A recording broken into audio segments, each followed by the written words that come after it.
Hello la team. Salut à tous. On espère que vous allez bien. Ça va Achille? Bah écoute, ça va super, ça devient une petite habitude maintenant. Bah ouais, ce petit canapé, ce petit décor, ces petites caméras. Qui dit nouveauté dit forcément Live VPLN, Live React. Voilà, c'était vraiment un format qui nous tenait à cœur. Ouais. On avait envie de réagir avec vous, on avait envie de répondre à vos questions, on avait envie de vous donner sans filtre un petit peu notre avis sur les nouveautés. Et là, voilà, on a eu une petite semaine la semaine dernière avec deux belles nouveautés qui sont arrivées, tous les deux avec un 6. R6V nous, on chez commençait Canon. à se perdre. Exactement. Nous, ça commençait à être dur sur les vidéos, surtout. R6V chez Canon et A7R6 aussi chez Sony. Et du coup, voilà, on a une belle semaine avec un beau programme de live. Carrément. On inaugure la semaine aujourd'hui avec la thématique du jour, le R6V. Est-ce que c'est un tueur de FX3, comme le disait notre on a été bon sur les titrages, t'as vu? Effectivement. Et, on y est allé, on a osé. Et puis on en aura un mercredi soir également, à la même heure. Pour parler du Sony A7R6. Et pour ça, on est accompagné de notre cher Damien Bernal, que vous connaissez tous, créateur de contenu spécialisé en photo-vidéo. C'est lui aujourd'hui qui teste à peu près 100% des produits que vous allez être amené peut-être à acheter. Je pense qu'il a passé pas mal de nuits blanches ces derniers temps, Damien, avec tous ces produits qui sont sortis. Il les a tous testés, il vous a fait des vidéos. On a tourné d'ailleurs un podcast ensemble tout à l'heure. Et sans plus attendre, on va l'accueillir et puis on va avancer un petit peu sur ce live. L'idée, répondre à vos questions, vous donner un petit peu à chaud notre ressenti, le comparer, essayer de comprendre en fait comment il vient se mettre dans cette gamme-là, ce nouveau R6V, parce qu'il y a quand même quelques trucs nouveaux. C'est un changement un peu global, on en parlera quand même, on en parlait juste avant. Et puis le positionnement par rapport à la concurrence. Et enfin, à qui il s'adresse en fait ce produit-là? On va essayer de vous expliquer exactement. Selon votre besoin. Et du coup, bonjour Damien. Salut Damien, comment ça va? Salut les gars, salut tout le monde. T'as vu, en fait, on a parlé de toi et après on est parti. J'allais dire, on a parlé de toi et puis on est parti sur un tunnel, tu vois. C'est pas du tout mon genre, il paraît. Non, c'est jamais ton genre, on te le reproche jamais, Douglas. Ça va, on disait... Ça va Damien? Tu dors un peu en ce moment? Ouais, écoute, tu dors bien. Mieux, du coup, j'imagine. Maintenant que tout est sorti, mais un peu mieux. Ouais, non, mais ça a été chaud, mais ça arrive. Mais non, les marques ont été cool. Enfin, en tout cas, elles ont été cool avec moi. J'ai pu m'organiser, j'ai pu caler ça. Franchement, ça s'est bien passé. Ouais, les tests sont bien passés. Bon, cool. Super. Petit rappel de la mécanique du live. Le live, il est sur plusieurs plateformes. Soit vous êtes sur ipln.fr/live directement sur notre site, c'est vraiment l'endroit où vous allez pouvoir interagir à 100% avec nous. Tous les sondages, tous les choses autres qui vont autour du live, au-delà du chat aussi. Exactement. Donc si vous n'êtes pas là-dessus, venez nous rejoindre sur ipln.fr/live. Mais si c'est plus simple pour vous, vous pouvez le suivre également sur YouTube. On aura tout le monde l'équipe en régie qui produit ce live qui sera là pour modérer, répondre à toutes vos questions aussi sur YouTube.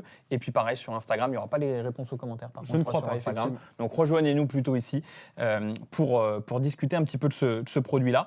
Le R6V, on va en parler, on va rentrer en détail dans le produit, mais rapidement, le produit est en précommande chez IPLN. Ouais.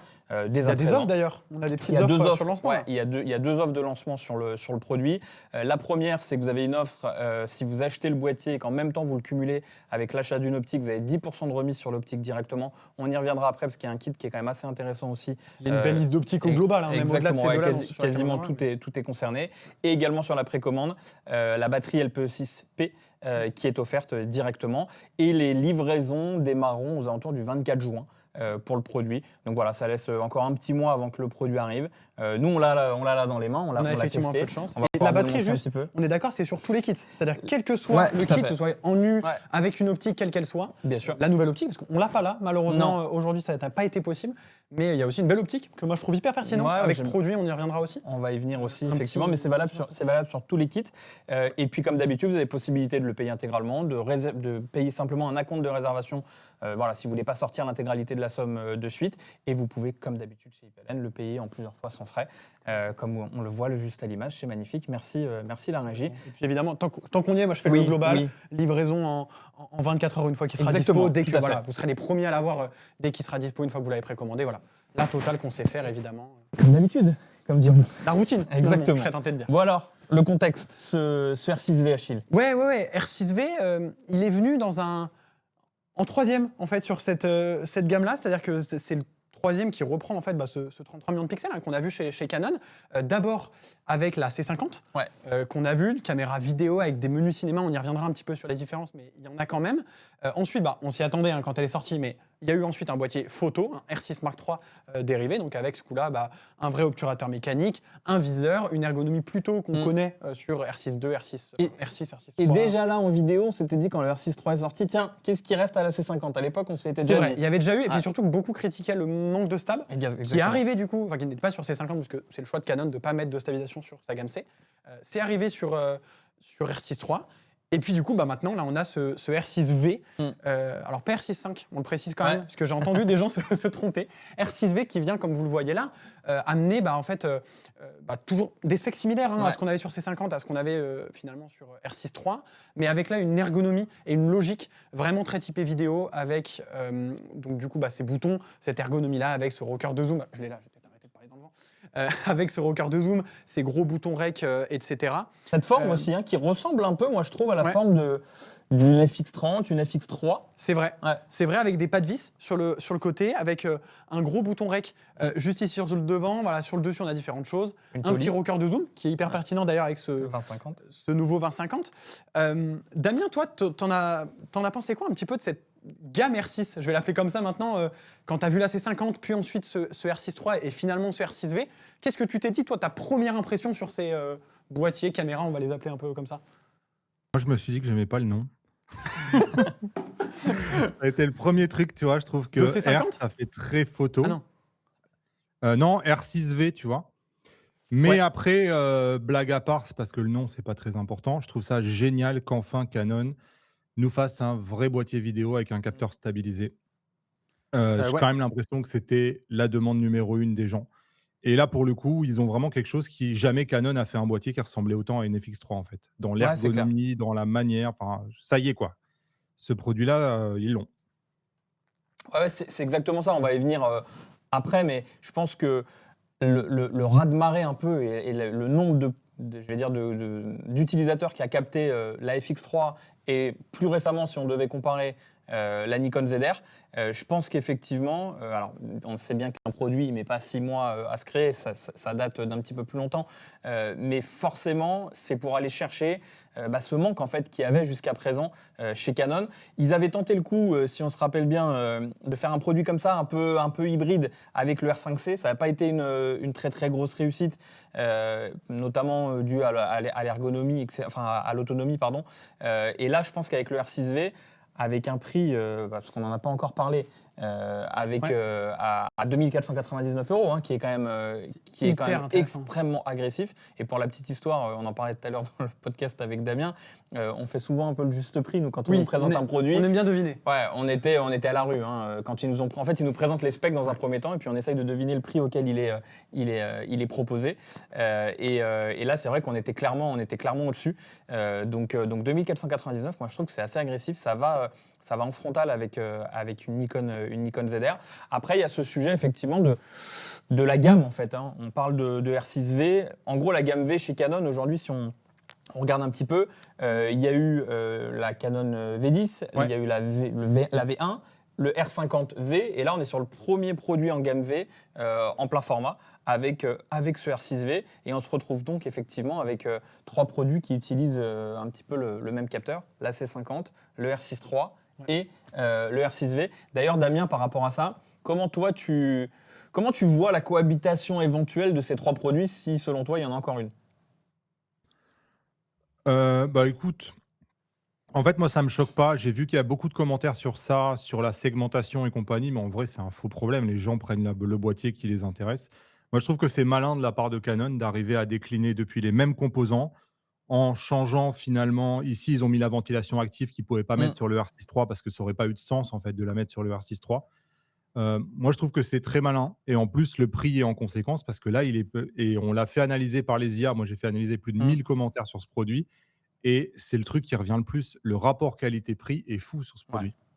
Ouais, c'est clair. Je suis assez d'accord avec ça. Moi, je trouve qu'au vu de tout ce qu'il embarque, parce que si on le compare, on rentrera un petit peu plus en détail tout à l'heure dans la comparaison avec le Nikon ZR, mais c'est vrai qu'il y a quand même 2-3 trucs, notamment sur le HDMI, sur le H.265, qui est quand même... voilà, on sent que ça a été un petit peu plus poussé quand même sur le R6V, même si le Nikon ZR apporte d'autres choses. Moi, je trouve que pour un créateur de contenu un peu hybride photo-vidéo, ce R6V, il est quand même bien complet. En gros, par rapport à R6 III, Les petites différences, on va dire, d'ergonomie et physique qu'on va retrouver, c'est la suppression. Donc, il faut quand même comprendre que, certes, effectivement, il embarque beaucoup de choses d'un R6 III. Par contre, pour les photographes, une des pertes principales, c'est qu'on n'a plus, le viseur. Donc là, on est vraiment sur un produit, on est 100% à l'écran, ce qui, comme une FX3 au final, aujourd'hui est le cas, comme une Nikon ZR également.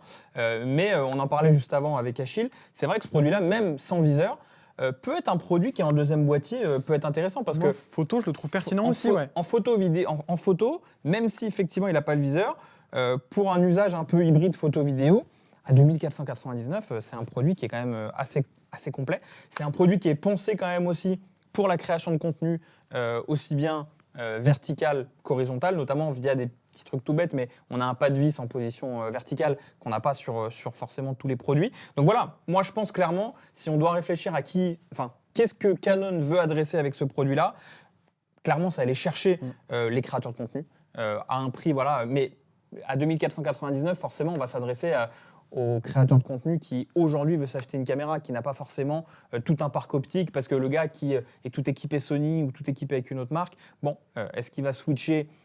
Je sais pas. En tout cas, là, quelqu'un qui démarre et qui veut se lancer, je trouve que c'est quand même une combinaison qui est hyper intéressante, qui coche beaucoup de cases. Et c'est d'aller chercher aussi les usages FX3, Nikon ZR, et de simplifier un petit peu l'accès à la vidéo hybride chez Canon. Je trouve que c'est un peu ce qui manquait, moi, jusqu'à présent, d'avoir un produit d'appel vidéo comme ça.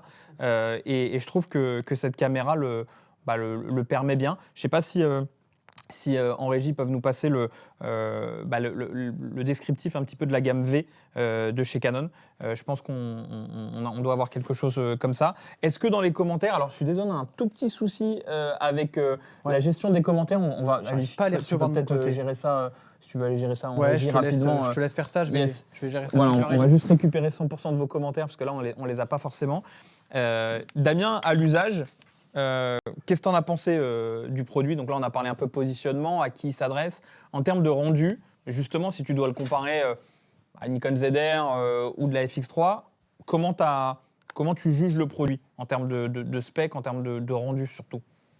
En fait, c'est un produit qui est extrêmement polyvalent parce qu'à la fois, il est très bon en compressé, là où la Nikon ZR est un peu limite. Donc, tu vois, le H265 est d'excellente qualité.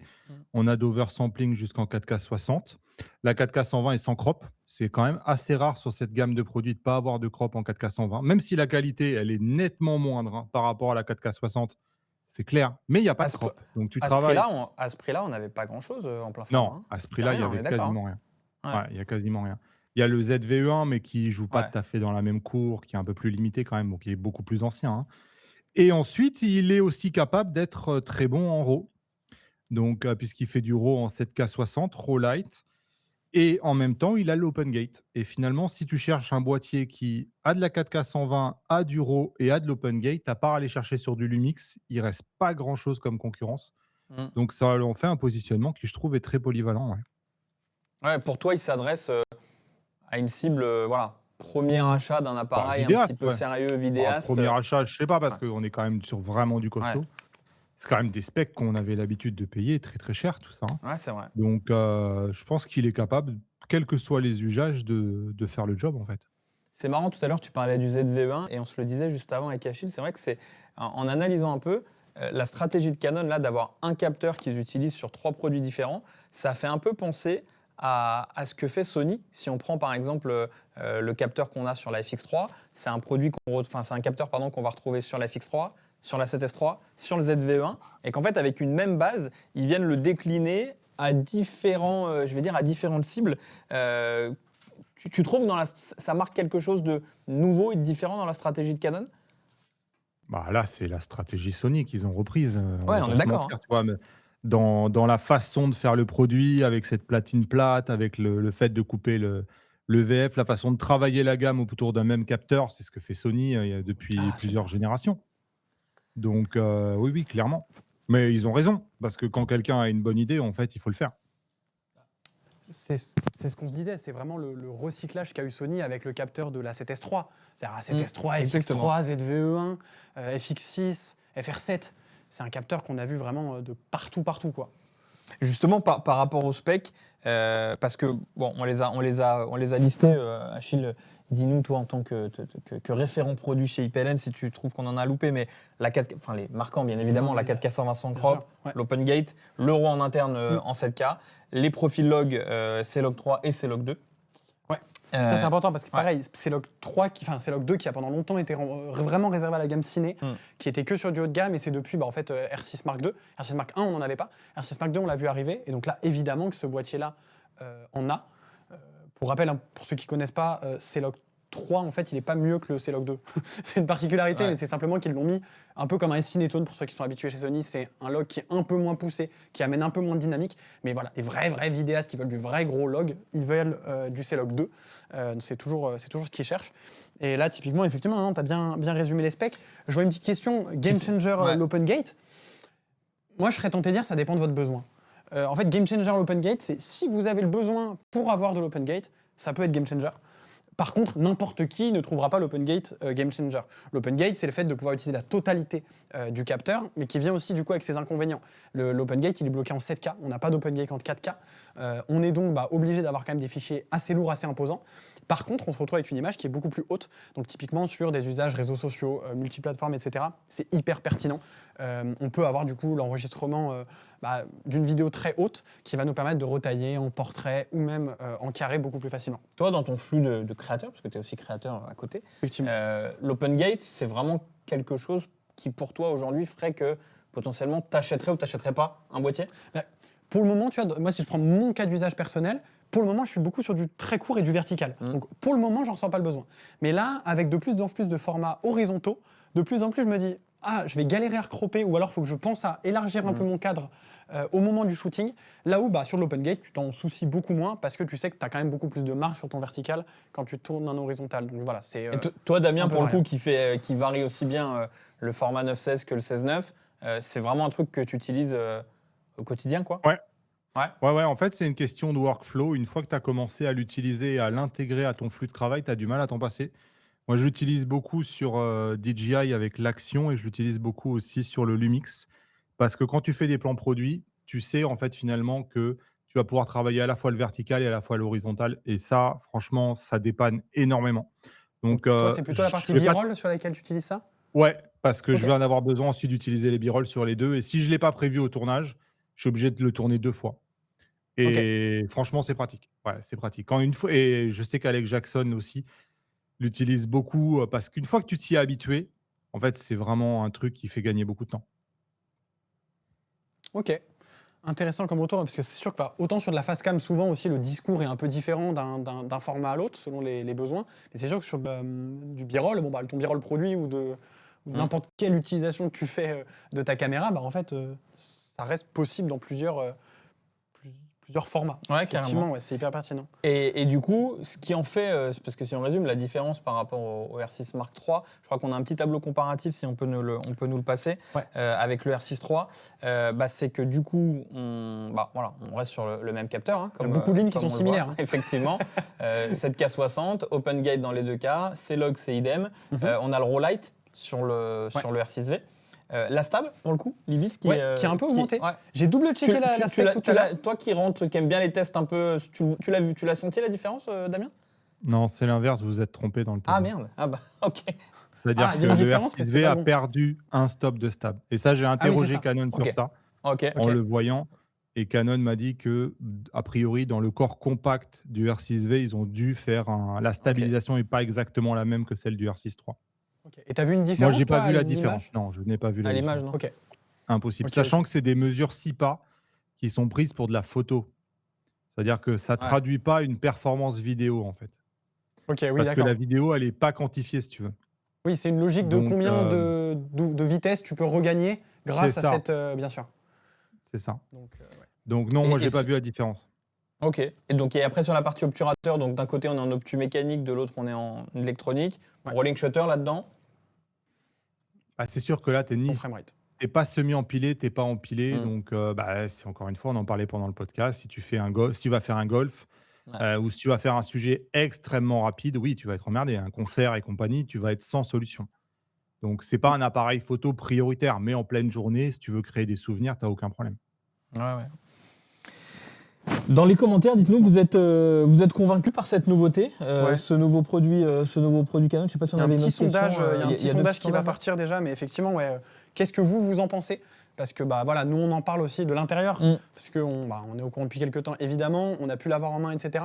Vous, d'un point de vue des tests de tout le monde, que ce soit Damien ou d'autres, qu'est-ce que vous pensez un petit peu de ce nouveau boîtier ? Moi, c'est aussi la construction. Tu vois, par rapport à une C50, je trouve que mine de rien, en main, il paraît qu'on perd un petit peu de qualité de feeling. Alors, je doute pas qu'il soit solide et que ça marche, mais par contre, je trouve que tu vois, il y a un petit truc en moins. C'est peut-être pas. Alors, niveau prise en main, moi je le trouve agréable. Après, effectivement, niveau matériaux. Je parlais plutôt de ça, effectivement. Mais après, c'est en rapport aussi, je pense, avec le prix. Évidemment, t'es sur une cam à 2500, moins de 2500 euros, mais je suis assez d'accord, effectivement. Peut-être que, d'un point de vue finition, sur les boutons, sur ce genre de choses-là, on perd effectivement un petit peu par rapport à une cam à 3-4 000 euros.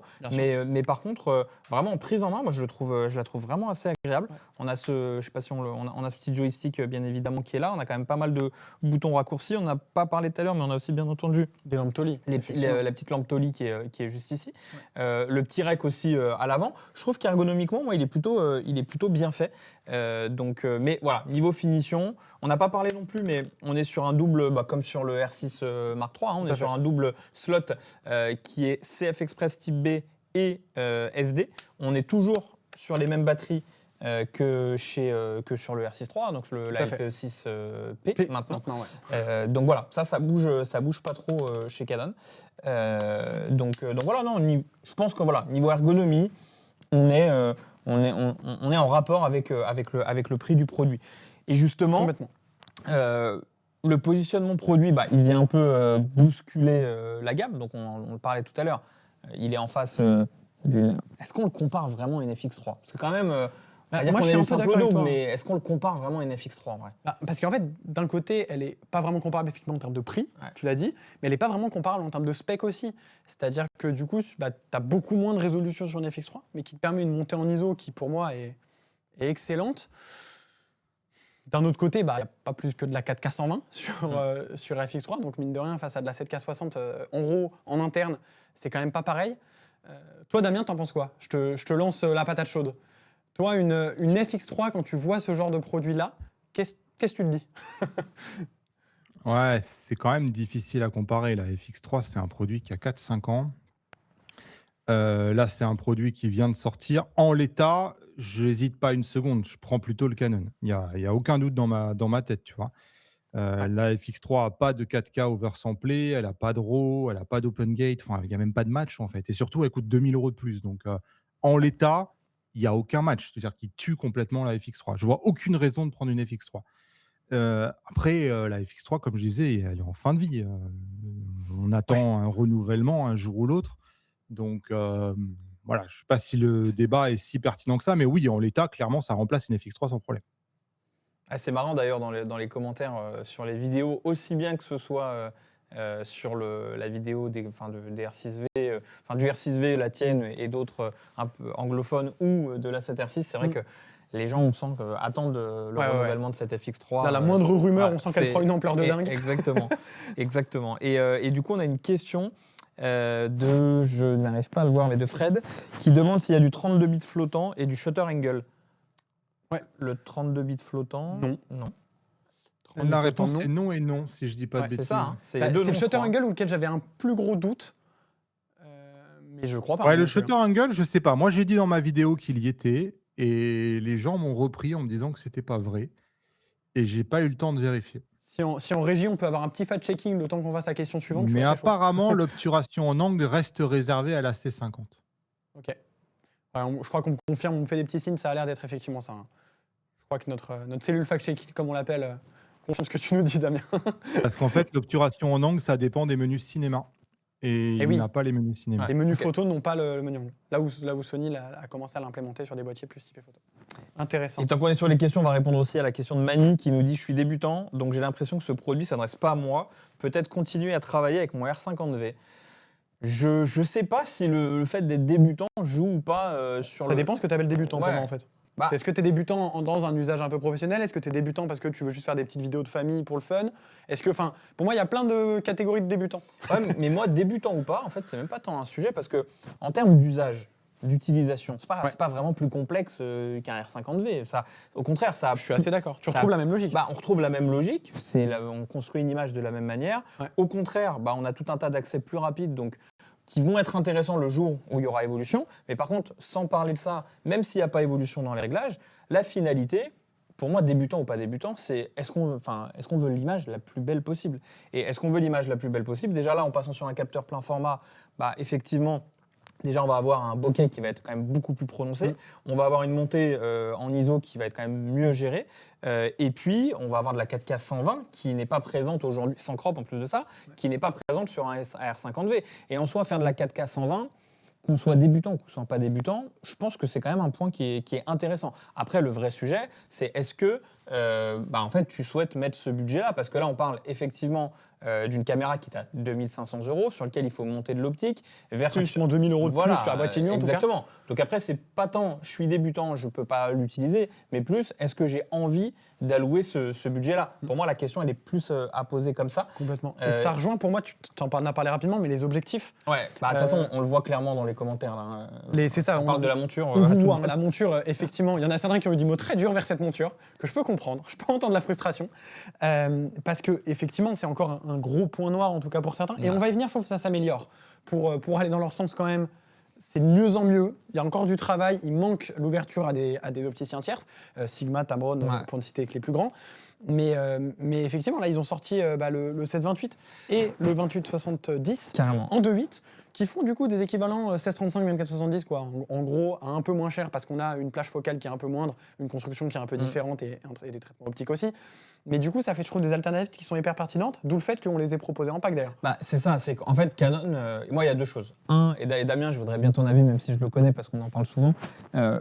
Effectivement, Canon a bien compris que par rapport à Sony, vu que pour le moment la monture n'était pas ouverte, il devait aller sur des optiques un petit peu plus, on va dire, accessibles. Donc c'est on va dire, la stratégie de la sortie du 28-70, du 16-28, du 45-1.2 qui est sorti récemment aussi, d'aller chercher des optiques plus accessibles. Là, typiquement, on a construit un pack. C'est eux qui doivent le faire. Exactement, c'est eux qui l'ont fait. On a construit un pack qui inclut justement l'offre de 10% qui est au lancement et sur lequel on a rajouté encore un petit bout pour arriver à un prix en dessous de 3 500 €. Et c'est vrai que là, la batterie. Exactement, à 3 500 €, vous avez le R6V avec le 2870 2.8 stabilisé qui est quand même hyper pertinent et la batterie supplémentaire. Donc là, je trouve qu'on arrive à se rapprocher de la construction de kit qu'on peut trouver, par exemple, sur du Sony ou du Lumix en y mettant de l'optique 2470 ou 2870 2.8 Sigma, tout en restant chez Canon. Après, Damien en a déjà parlé, mais je sais pas, moi, je veux bien ton avis, mais moi, j'ai l'impression que finalement, c'est pas si loin que ça, l'ouverture de la monture. Quand on regarde notamment l'interview... si, je sais pas. Damien, il n'est pas d'accord du tout. Moi, j'ai un pressentiment. Quand on regarde les interviews qu'a fait Damien Rouet de Phototrend, comment on appelle ça? J'ai perdu. Au CP+, pardon. Au Japon. Et dans le discours de Canon, j'ai l'impression, et même de celui de Sigma, quand on croise les deux... Clairement. J'ai l'impression qu'au final, on n'est pas si loin que ça. Avant ça, j'avais la même réaction que toi. Je dis non, là, pour le coup, Canon, ils sont en mode autosuffisance. Ils n'ont pas envie d'ouvrir. Ils n'ouvriront pas. Et je me demande si ce produit-là, c'est pas peut-être celui qui va faire accélérer les choses. Parce que là, ils veulent clairement aller sur le marché des créateurs. Le marché des créateurs, faut leur laisser, contrairement à celui peut-être de la photo haut de gamme, R1, R3, etc., qui vont acheter des optiques Canon direct, etc. Là, ils vont plus aller, vraiment, ils arrivent en frontal avec un produit face à de la 7.5, face à de la Nikon ZR, etc., qui ont quand même, la Nikon ZR a quand même une monture ouverte par l'intermédiaire de Tamron. Là, on l'a pas du tout. Je pense que par la force des choses, je sais pas, je pense que ça va s'améliorer. Toi, t'as l'air pas convaincu, mais au final... Non, mais t'as raison. J'avais oublié cette interview qui clairement laisse présager, j'espère, au moins une optique tierce cette année. Ne serait-ce que pour donner un signal. Mais j'ai quand même vraiment l'impression que ça va... Avant qu'on ait vraiment quelque chose de comparable à Sony, ça va prendre du temps. Ça c'est sûr. Que là, ça c'est ça. L'ouverture peut arriver prochainement, mais c'est pas pour autant qu'on va aura une gamme on va avoir optique, une optique. Et à mon avis, ça va être une optique qui va pas faire trop mal à Canon, tu vois, vu d'ici. Ça qui peut donne être un optique signal, un peu particulière. Voilà. Non, je sens bien une 1.8. J'y ai jamais pensé, on en a d'ailleurs même jamais parlé. Mais du coup, je me pose une question quand même. Est-ce que ça c'est Canon qui fait de la rétention ou est-ce que peut-être Sigma, vraie question, c'est demain, on parle de Canon RF, c'est la monture quand même la plus répandue aujourd'hui en termes de volume de vente de boîtiers. Enfin, Canon, c'est quand même très très costaud, aussi bien APS-C que plein format. Est-ce que Sigma, ils auraient, en termes d'industriel, ils auraient la capacité à produire autant d'optiques du jour, enfin pas du jour au lendemain, mais Sigma, presque, je sais pas. Si Sigma est là, ou si voilà, ça serait intéressant, mais est-ce qu'ils auraient le potentiel? Ouais, ça Toi, t'as confiance en leurs usines, Damien? Ouais, mais j'ai l'impression, moi je sais pas, j'ai l'impression que la tendance elle est plutôt à refermer les montures qu'à les ouvrir, tu vois.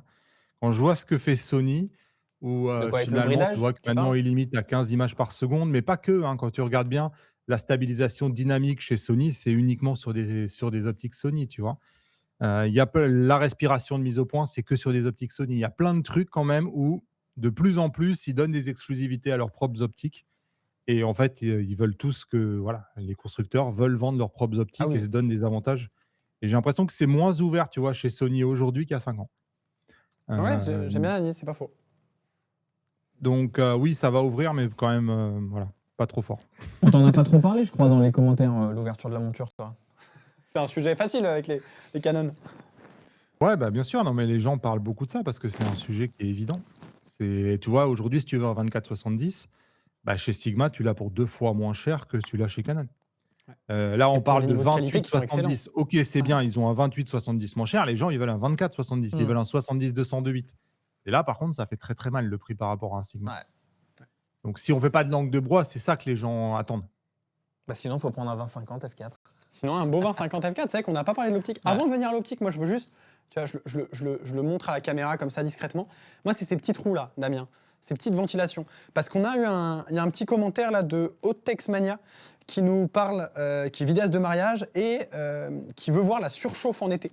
Parce qu'effectivement, c'est quand même sur certains boîtiers une question. Là, on a une ventilation active. Tu me confirmes, il n'y a pas de surchauffe là-dessus. Hein. Il n'y a pas de surchauffe. Moi, j'avais eu du mal à faire chauffer le R6 III. J'ai dû mettre le studio avec le chauffage à fond. J'ai mis 30 degrés dans le studio.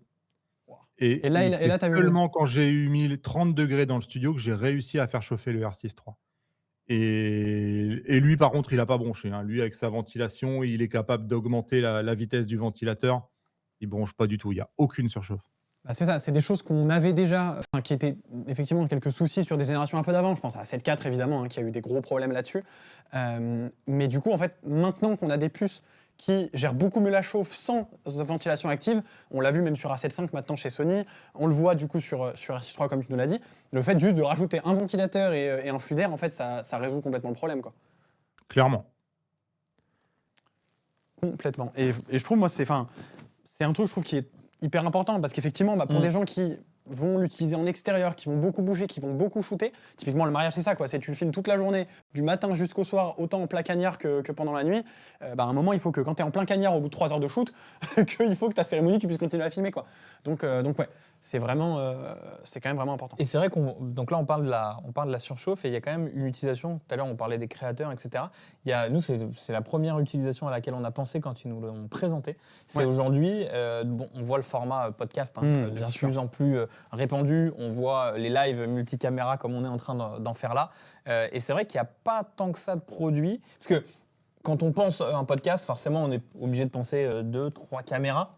Ouais. Forcément, c'est 3 boîtiers achetés et 1500 ou 2000 euros d'économie sur un boîtier. À la finale, ça fait 4500 euros sur la note finale pour une équipe ou une production qui a besoin de s'équiper pour faire du podcast. Ouais. Et c'est vrai qu'au final, ce produit-là, est-ce que ça ne va pas peut-être en devenir le produit référent pour justement faire un petit setup podcast? Je suis complètement d'accord et pour moi le 20-50 aussi. Tu vois, pour moi c'est un combo qui est parfait parce que pour en avoir, récemment on en a eu vraiment beaucoup d'un coup. Il y a eu un peu un gros boom, ouais. On en avait déjà de base mais là on en a eu quelques-uns d'affilée.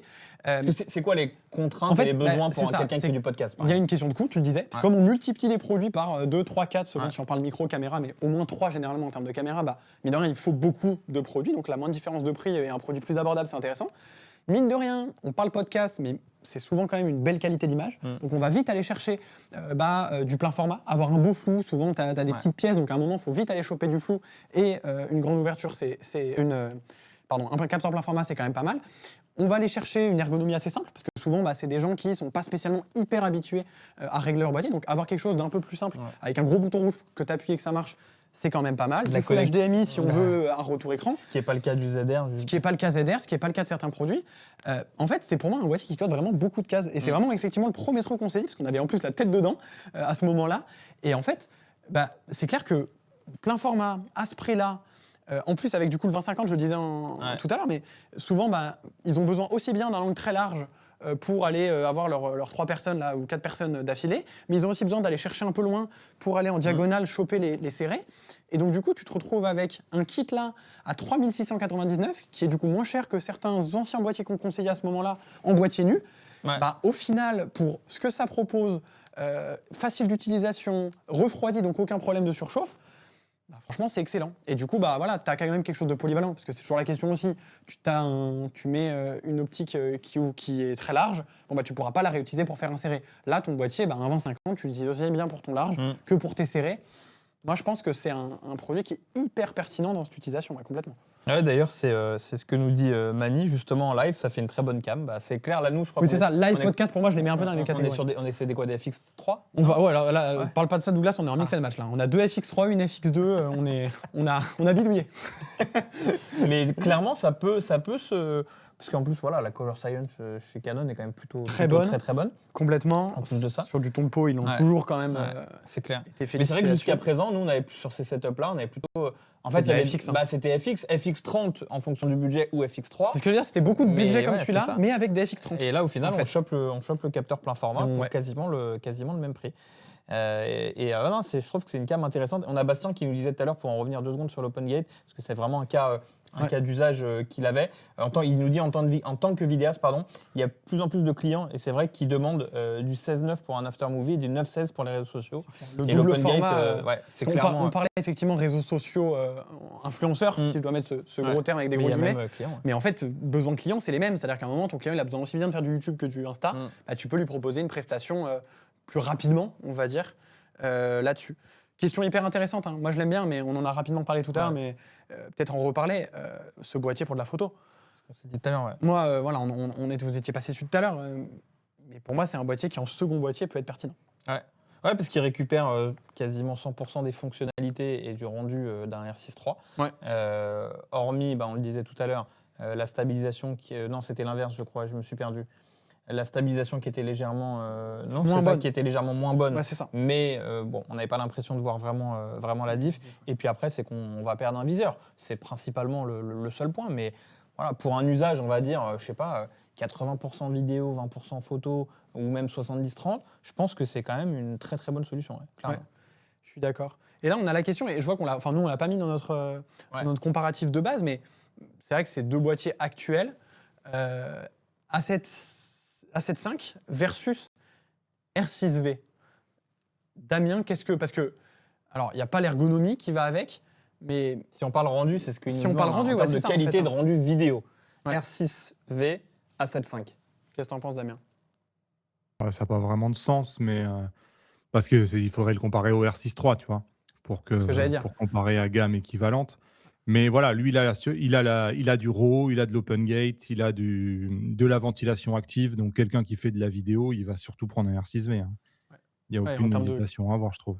Niveau qualité, tu l'as dit, mais que ce soit résolution, framerate, RAW, Open Gate, tout, en fait, que ce soit les résolutions, les formats, les codecs, globalement, framerate, on est globalement plus haut en tout, quoi. Sur de la vidéo pure, c'est sûr que pour un boîtier qui est légèrement moins cher, aussi parce qu'il n'a pas de viseur, évidemment. Après, le sujet va se poser sur le système, où chez Sony, effectivement, on aura un peu plus de choix. Non, mais la vérité, c'est qu'il faut la comparer à la FX2. Et là, à ce moment-là, la FX2, elle se fait exploser parce qu'ils l'ont complètement raté. On est bien d'accord, ça c'est clair. C'est vrai que si on devait la comparer, ce serait plutôt à ça. Et où là, pour le coup, il n'y a pas vraiment match. Là, le 4K60, il fait mal. Et ça va l'enterrer. Et du coup, moi, je pense que ça en enterre un autre aussi. Alors là, pour le coup, c'est... Entre guillemets, c'est un CSC, c'est que ça enterre, je pense, à un moment donné. Enfin, est-ce que ça enterre la C50, je ne sais pas. Mais qu'est-ce qui reste à la C50 de Canon? Il reste les menus cinéma, il reste l'obturation en angle, il reste la poignée XLR parce que ça fait Ouais, c'est partie des plus, compromis, je trouve, où ils ont été un peu radins, en fait. Ici, tu peux pas mettre la poignée XLR Canon telle qu'elle est vendue avec la Canon C50. Tu peux uniquement venir mettre la poignée Tascam, Tascam, ouais. qui est quand même pas aussi bonne, je trouve, que la Canon. T'as pas le côté Et, ergonomie aussi qui s'ajoute, quoi. et ils ont, je ne sais pas pourquoi, supprimé aussi la fonction qui permet de faire de l'open gate déjà découpé. C'est-à-dire d'avoir, par exemple, sur la CF Express, le format horizontal et le format vertical sur la carte SD, Ah oui. automatiquement Double, déjà ouais. découpé, qui est dans la C50 et que tu n'as pas dans ce R6V. Donc la C50, elle a son usage. Moi, je sais que Bison Bleu, qui a Ouais, mais une de la... utilisation particulière du boîtier, lui, il veut pas de capteur stabilisé parce que ça pourrit tous ses calculs et ça pourrit ses assemblages. Donc, je pense que les deux, ils ont leur utilisation, quoi. Ouais, ils ont leur public. Après, je pense que d'un point de vue audience, je pense qu'effectivement. Ouais, c'est niche, la le C50. RC ouais, C'est ce que j'allais dire. Ouais, D'ailleurs, le c'est problème là. qu'ils avaient, c'est qu'ils en vendent, c'est que c'est très niche. Ça répond Exactement. aux besoins de 10 personnes. Ouais, c'est un Bison peu bleu. non, mais c'est un peu ça. C'est que c'est J'ai des bien les prods. content. Non, mais c'est des prods d'une exigence et d'un niveau de qualité Oui, oui. tellement élevé qu'effectivement, ça se joue à entre guillemets des détails qui À n'en une sont stable pas. de Mais boîtier qui voilà. va te pourrir tes calculs de ton bras robot, quoi. Exactement. Mais le vidéaste, tu vois, le vidéaste de mariage, pour moi, il va aller chercher du R6V. Donc, dans un sens, Ça va. il tue le produit, oui et non, parce qu'en fait, Ça est-ce va que vraiment il était là pour aller concurrencer? C'est ce qu'on s'était dit d'ailleurs, c'est que la C50, dans l'inconscient au début, elle nous avait été présentée, on l'imaginait un peu comme une FX3 Ouais. concurrente. La réalité a montré que ça n'a pas du tout été le cas. Donc est-ce que ça l'enterre au final? Je ne sais pas. Mais ça, c'était euh, déjà avant l'arrivée de celui-là, exactement. un boîtier qui était très Exactement. particulier Exactement. et contre lequel beaucoup allaient vers un R6-3 en fait. Hein. Ouais, c'est clair. Avec la stab, avec des ergonomies des fois plus simples, parce que les menus ciné ils sont super pour ceux qui en ont besoin, GB, mais un peu moins intéressantes pour certains, ouais. Ouais, c'est clair.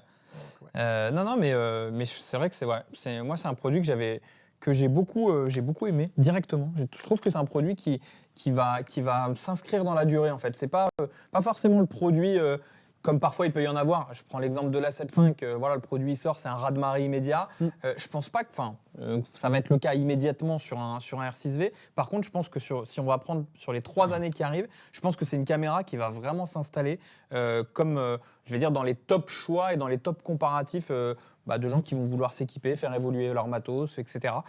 Donc moi, je suis convaincu que ça va être un succès. C'est une caméra que j'aime beaucoup.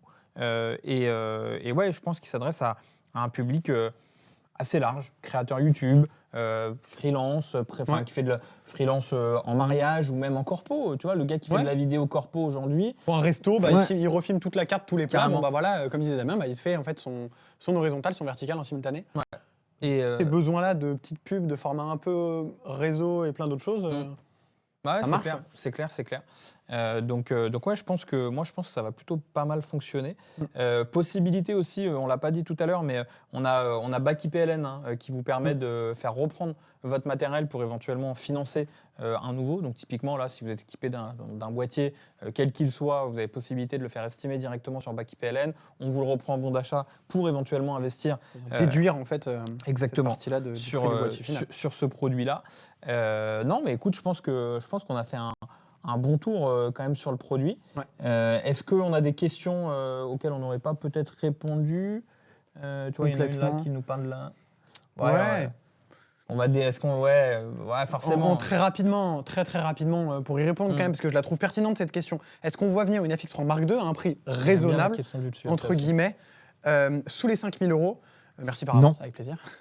Non plus. En fait, tu l'avais pas vu cette question? Je crois qu'on parlait de celle-là. Si. Mais je suis d'accord avec Damien. Pour moi, là, allons-y très vite. Non, parce qu'on est sur un segment qui est plus proche d'une C50, en tout cas dans la logique. C'est-à-dire même si les codecs, etc. ne suivent pas, dans la logique, dans la qualité de construction, dans le type de menu, dans le shutter angle, etc., tout ce qu'on va aller chercher, pour moi, on est plus proche aussi d'une C50. Et donc, sous les 5 000 €, non? De quoi? Sous les 5 000 €. Non. J'y crois zéro. Ah, ok. Non, moi, je vois pas une FX3 Mark II sous le 5 000. Pour moi, il y a une montée en gamme qui arrive. 4500 à 5100. Ouais, c'est un signal, effectivement. Non, à mon avis. Moi, je suis d'accord avec Damien. Pour moi, on va aller plutôt sur une montée en gamme d'un produit qui va Qui va peut-être aller faire mal à une FX6, je suis d'accord, c'est ça. Pour moi, on vient plutôt entre une FX3 et une FX6 qu'en dessous ou au niveau d'une FX3 actuelle. Pour moi, la logique, elle est plutôt là. C'est les tout premiers leaks qu'on a vus, elle est plutôt dans ce sens-là. L'avenir nous le dira. Non, et puis on a la question de au-dessus. Je trouve ça intéressant. Pourquoi pas un R6P? Alors du coup, R6P, pour moi, je l'entends comme un R6 plutôt dédié photo. Uniquement photo et sans mode vidéo à moins de 2000 €. Et c'est ce qu'on s'est dit ce matin, Damien, sans spoiler tout le podcast qui va arriver là dans la semaine. Est-ce que c'est peut-être pas un R8 Mark II au final qui serait ce produit-là en photo, qui n'aurait pas toutes les specs vidéo qu'on aurait sur un R6 Mark III, qui serait peut-être un peu allégé par rapport au R6 Mark III. Quid du capteur par contre? Qu'est-ce qu'il mettrait comme capteur sur un produit comme celui-là? Mais d'aller chercher un R8 Mark II, vraiment dédié pour les photographes, avec de la vidéo bien sûr, mais sans aller trop loin. Mais pour être dans ces prix-là à moins de 2000 €, moi c'est plus ça que je vois, Thomas. Plutôt un R8 Mark II si jamais il y a quelque chose qui sort cette année. C'est plutôt ça moi que je vois. Ça, un peu ce qu'on avait connu dans la logique. Même capteur, même logique globale. On essaie de couper un peu les coûts pour avoir un boîtier au global un peu non mais c'est vrai, avec quelques trucs en moins, mais qui nous permettent d'avoir un boîtier plus accessible. Et moi que j'ai trouvé pertinent, R8. Intéressant, je trouve, selon les besoins. Pourquoi tu rigoles, Damien? Damien, tu te moques de moi. Un commentaire sur YouTube que je préfère pas dire là. Voilà, j'ai très peur. Pourquoi il parle de quoi? Non, rien. Damien t'en es parmi. D'accord. Parlons du R8. Moi, j'espère juste qu'ils ont stabilisé le capteur, qu'ils nous ont pas mis une batterie moisie de LPE17. Enfin, ils ont pas cripple hammer en fait le R8. En fait, s'ils prennent un R8 et qu'ils stabilisent le capteur et qu'ils mettent une bonne batterie, déjà, ça pourrait, et avec peut-être une ou deux améliorations de plus, ça pourrait être pas mal. Non, mais écoute, moi, j'ai hâte de. On n'a pas eu tant de tests que ça sur le produit. On a eu le tien, Damien. Je sais qu'il n'y a pas beaucoup de créateurs qui ont eu la possibilité de l'avoir dans des conditions raisonnables. Peut-être qu'on en verra peut-être un peu plus par la suite.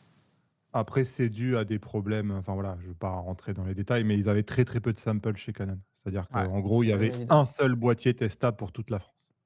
Okay. Et toi, Damien, je sais que tu aimes bien faire ça, quand tu as regardé, quand tu as fait ta vidéo, forcément, quand tu fais ta vidéo, tu ne sais pas ce que les copains anglophones ont fait. Il y a des trucs que tu aurais loupé, que tu n'aurais pas traité de la manière dont tu aurais aimé traiter. Est-ce qu'il y a des trucs que tu n'aurais pas vus? Non, globalement, non. Après, j'ai vu, tu vois, Petapixel a clairement pénalisé Canon, mais c'est souvent le cas, je trouve. Je les trouve assez durs avec Canon. Ils sont généralement gentils avec Sony et tout ça, et assez durs avec Canon.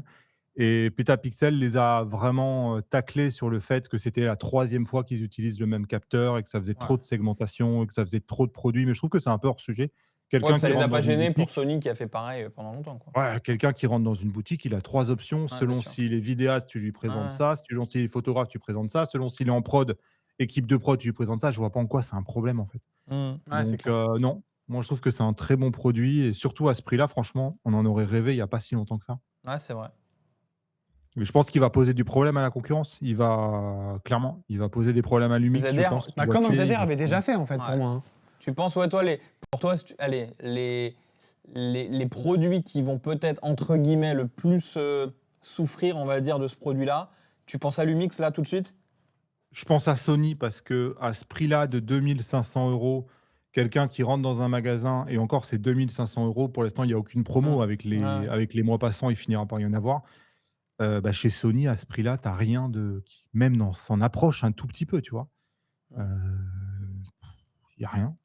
Lumix, le S1 II propose un peu plus, mais il faut avoir une utilisation très particulière de choses qui ne sont pas forcément utilisées par tout le monde.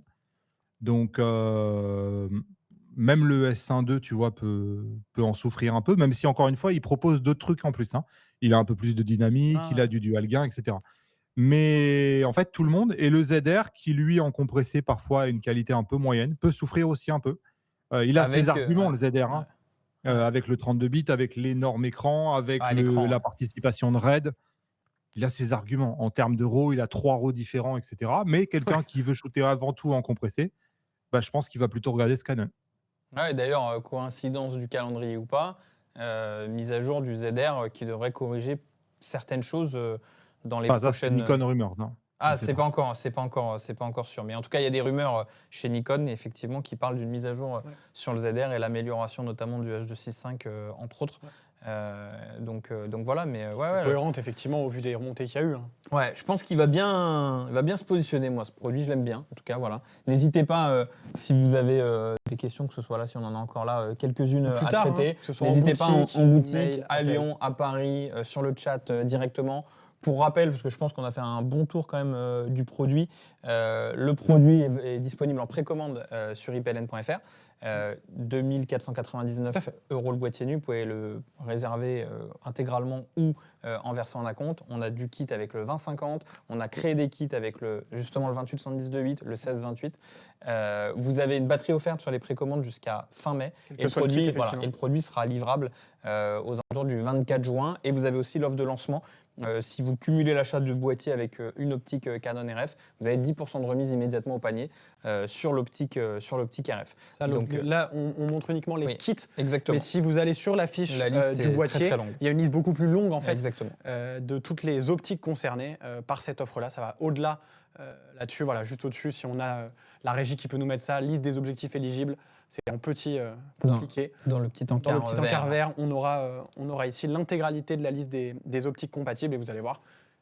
Elle est beaucoup plus longue. Exactement. Et puis si on l'a pas, je vous inviterai à aller la regarder directement. Merci la régie. Directement sur le site. Et ben merci Achille.